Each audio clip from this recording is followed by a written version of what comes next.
Hello there, I'm Scotty. You're not. Day 14.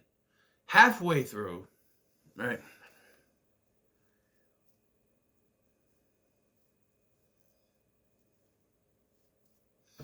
Halfway through the month.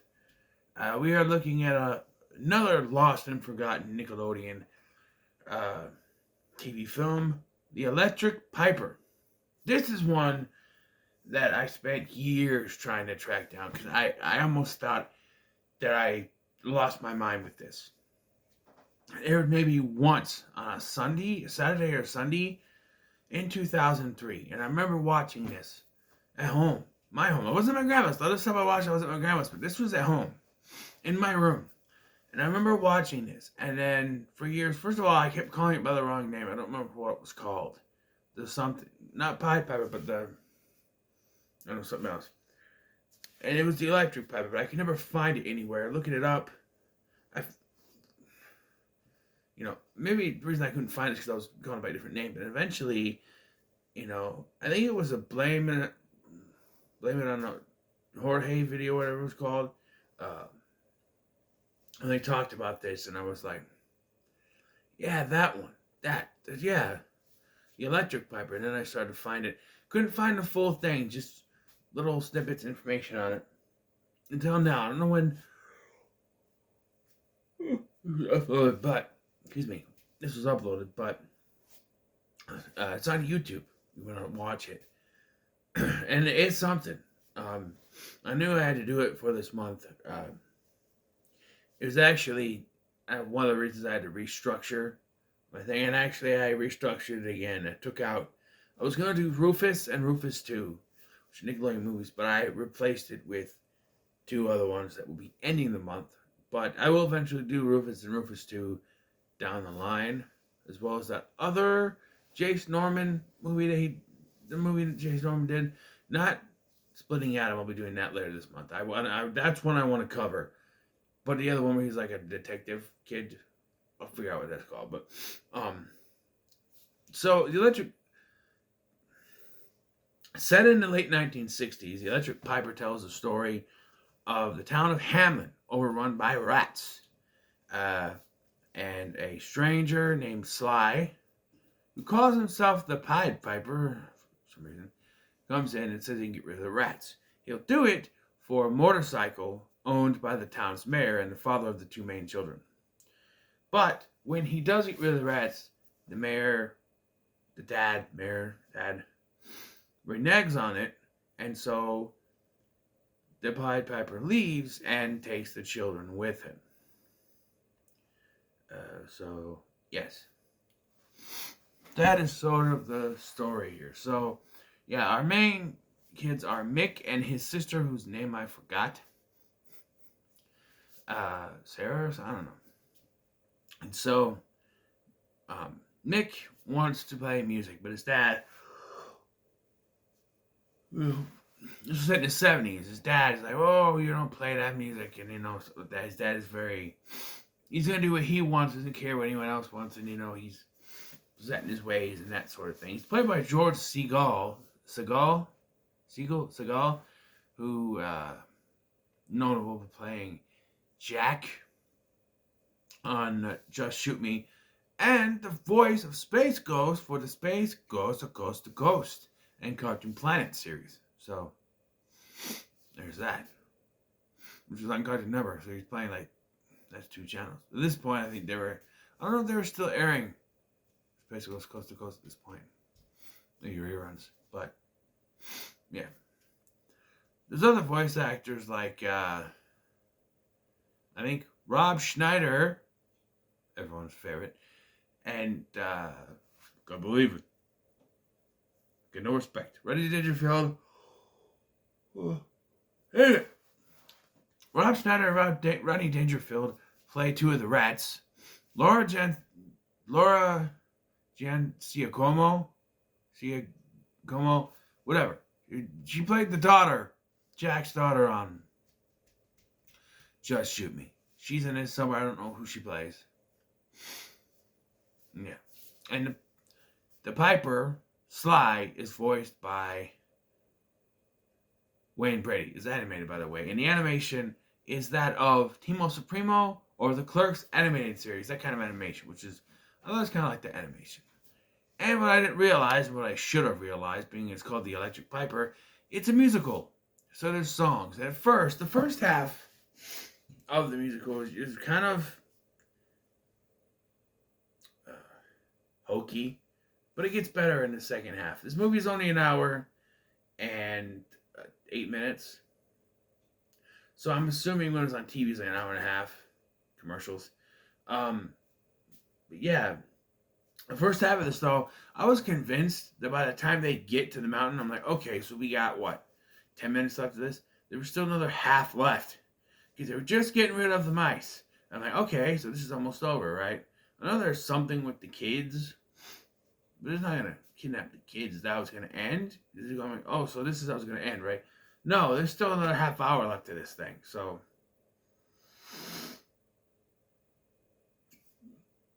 stop yawning. Yeah, still another half hour of this thing. So I wasn't yawning before I started recording, by the way. So you know. So yeah, like I said, bunch of rats are invading. And even the mayor dad doesn't believe it at first. He's like, there's rats showing up. The rat gives him his mail at one point, and he's not paying attention. He's like, thank you. And then Sly shows up. He's like, I can get rid of those rats for you. How? He starts playing the music. Who are you? Well, they call me a lot of things. The Pied Piper, which makes no sense because he's not playing a pipe. Or, you know, he's not a piper. They call me Electric Piper. That's the one thing. He doesn't play a pipe. He plays an electric guitar or a harmonica. But he doesn't not play a pipe. But, you know. And so they go to this meeting at the town hall that they're having, and they say, hey, we know someone can get rid of the rats. And Dad's like, we don't have rats. And then the other parent's like, yeah, they have rats. My little Johnny saw one. Yeah, my kid too. Yeah, my kid too. Yeah, we saw him. And then a rat comes in, 2 rats with a hammer or something. And so Sly's like, I can get rid of them. He speaks in rhyme, and I'm not going to do that. But he basically says, I'll get rid of them if you give me your old motorcycle that's out back. Which the mayor dad is hesitant but agrees to. So he gets rid of all the rats.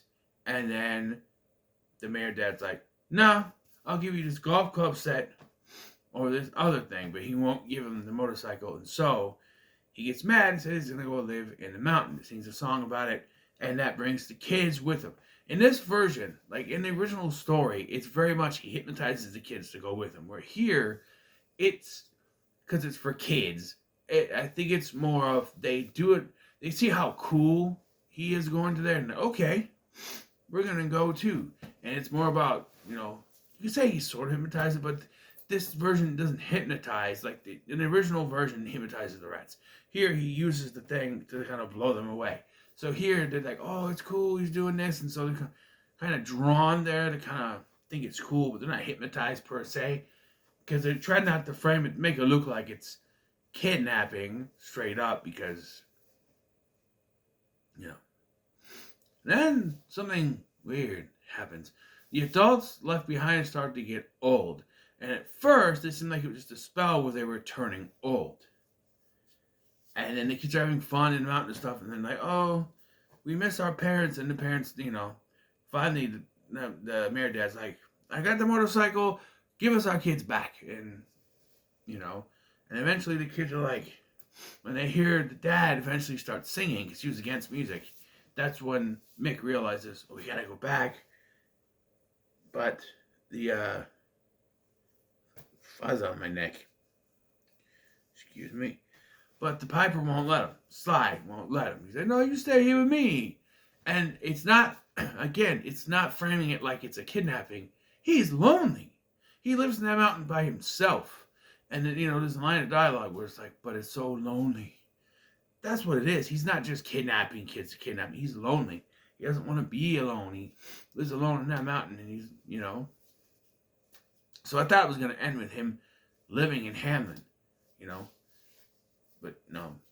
So eventually, because Mick wants to figure out how to use the guitar so he can do the stuff that Sly can with it.